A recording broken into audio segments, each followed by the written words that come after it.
ముఖ్యమంత్రి ఏమన్నాడు, ఏదున్నా చట్టం తన పని తాను చేసుకపోవాలి, గవర్నర్ అనుమతి ఇవ్వాలి, తప్పకుండా దాని ఎంక్వైరీ జరగాలని చెప్పిండు.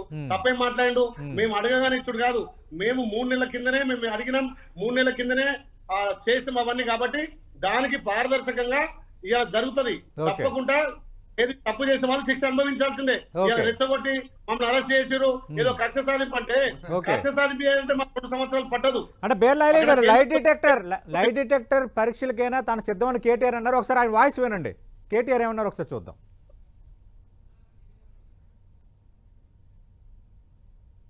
పీసీఆర్ నేనేమంటానంటే చట్టం తన పని తాను చేసుకుపోతుంది.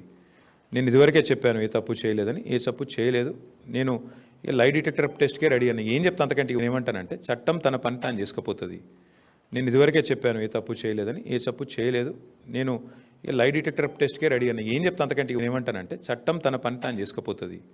నేను ఇదివరకే చెప్పాను. గారు తాను ఏ తప్పు చేయలేదు, లై డిటెక్టర్ పరీక్షకైనా సిద్ధం అంటున్నారు కేటీఆర్.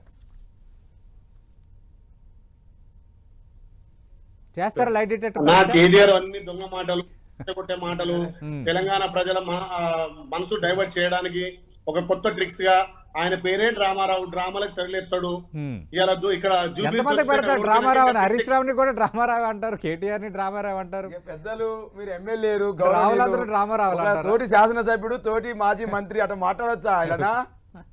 మీరు ఓకే